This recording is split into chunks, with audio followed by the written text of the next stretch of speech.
Nous allons parler ce soir des objets. Tout objet est en fait compte dangereux. On peut même éborgner quelqu'un avec un crayon. Ne parlons pas d'un revolver ou d'une arme blanche. Les objets les plus dangereux, finalement, ce sont ceux qui se projettent. Vous savez que l'homme n'a pas appris à voler. Par conséquent, il ne peut atteindre sa cible qu'en utilisant une flèche, qu'en utilisant un revolver, une balle, ou qu'en volant avec un avion, comme on l'a vu en septembre 2001, parce que les avions se sont précipités sur les Twin Towers. Donc la notion de projectile, l'objet projectile, est un objet particulièrement dangereux. Une voiture peut aussi être un projectile, n'est-ce pas? Un humain qui qui ne dispose d'aucun objet pouvant se projeter, c'est pour ça que d'ailleurs dans les enceintes de foot, etc., on confisque les bouteilles, parce que les bouteilles peuvent se projeter également. Donc l'objet projeté, est un objet dangereux et qu'il faut bannir tant que quelqu'un dispose d'un objet, il peut le projeter. Même avec ça, par exemple, c'est un écouteur, je peux le projeter à la figure de quelqu'un. Je peux prendre un miroir et le projeter. Ça peut être une arme, on peut tuer quelqu'un avec n'importe quoi. Alors bien entendu, je peux aussi projeter mon poing vers l'autre, mais enfin, bon, c'est très limité. Enfin, c'est ce que font les boxeurs. Mais même dans le cas du football, on projette. La balle est projetée dans les buts de l'adversaire. Et donc on applaudit lorsque la balle est projetée dans les buts. Le sexe de l'homme peut aussi se projeter, si on peut dire, dans le vagin de la femme, mais là encore, une fois, comme pour le bras, il a ses limites. Et par conséquent, je pense qu'il faut se méfier de tout objet pouvant se projeter, projetable. Et si on supprimait tous les objets qui pourraient se projeter, évidemment, nos mains sont là pour projeter, justement. Et bien, donc, finalement, si on supprimait tous les objets que l'on pourrait jeter, projeter, on serait beaucoup plus en sécurité.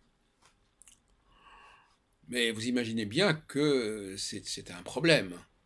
Alors, le Shabbat, pour parler, puisque nous sommes dans cette période de la nouvelle année juive, de la Rosh Hashanah et du Yom Kippour, en ce début octobre, souvent c'est en septembre, mais là c'est décalé, il y a un mois supplémentaire, un peu l'année bissextile que nous avons dans le monde chrétien. Le Shabbat est un lieu, normalement, où on ne devrait accepter, admettre, tolérer aucun objet qui puisse se projeter. Bon, je peux par exemple avoir à la limite un vêtement sur moi. Si je projette ma cravate vers quelqu'un, ça n'est pas un objet très dangereux, sauf si j'étrangle la personne, bien sûr. Donc, un livre, par exemple, un livre de prière, on peut faire beaucoup de mal avec un livre de prière. On peut l'envoyer dans la bouche, dans la gueule de quelqu'un, on peut le frapper on peut l'assommer comme on voudra. Donc, tout objet qui peut provoquer une blessure ou la mort, qui plus est, et doit être banni de l'enceinte de la synagogue, de l'enceinte de la maison, d'une certaine manière. Alors ça, c'est un peu plus compliqué. Et j'ai protesté contre le fait que l'on utilisât, par exemple, un stylet pour lire, pour souligner les passages de la Torah, parce qu'un stylet, c'est une arme. Hein. Et d'une manière plus générale, le fait même d'utiliser des ouvrages, alors là on va changer un peu de sujet, mais le fait d'utiliser un ouvrage quel qu'il soit, ou un ordinateur où on peut lire des documents, à mon avis, ça devrait être également interdit. Tout objet, donc c'est un problème écologique aussi, n'est-ce pas? Tout objet qui ne viendrait pas de nous-mêmes, qui ne serait pas lié à notre propre corps, à notre propre cerveau, à nos propres organes, à notre propre bouche, tout objet qui serait une addition à ce que nous sommes, parce que c'est ça l'objet. L'objet, c'est quelque chose qui s'additionne. C'est qui se connecte, comme on dit, n'est-ce pas? L'objet connecté. Donc, tout ça doit être banni, au moins pendant la durée du Shabbat. Alors, la durée du Shabbat, est-ce que c'est un jour comme on le dit aujourd'hui? Moi, je dirais plutôt que c'est la moitié d'une semaine. Bon, donc, c'est 3 jours. Je dirais que c'est plutôt du mercredi après-midi jusqu'au samedi soir. Et du dimanche matin jusqu'au mercredi après-midi, c'est la période de travail.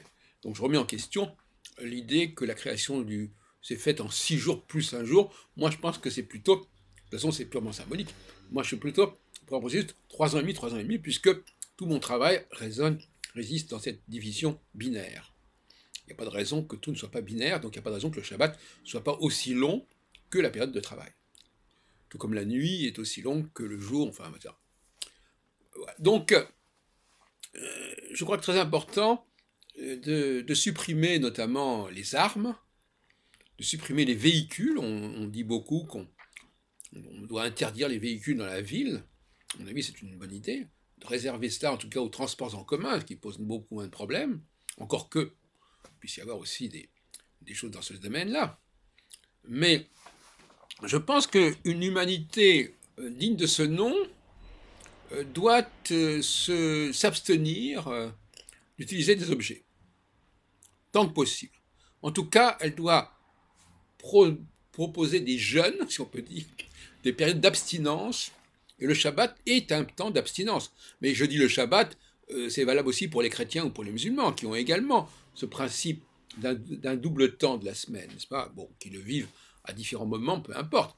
Mais, à mon avis, le monde judéo-chrétien doit comprendre que le jour du Seigneur, pour parler comme les chrétiens, le dimanche, que le Shabbat pour les juifs, ne parlons pas des musulmans qui seraient liés au vendredi, eh bien tout cela doit être des espaces qui sont protégés, des espaces de paix et des espaces où d'où les objets sont complètement bannis. Voilà. Donc voilà mes vœux pour la nouvelle année. J'encourage la formation dans les milieux judéo-chrétiens, aussi bien juifs que chrétiens, de ce respect de l'être humain qui doit, à ces moments-là, pendant ces périodes-là, s'émanciper de toute forme d'objet, que ce soit des objets qui pourraient lui permettre de tuer ou de blesser l'autre, ou que ce soit des objets qui faussent le rapport à l'autre, qui faussent l'image qu'on a de soi-même, qui prolongent la personne, qui se substituent à la personne, et qui donc élaborent et permettent l'établissement de fausses représentations et de fausses valeurs concernant les personnes. Une personne qui est appareillée est une personne qui triche sur ce qu'elle vaut réellement.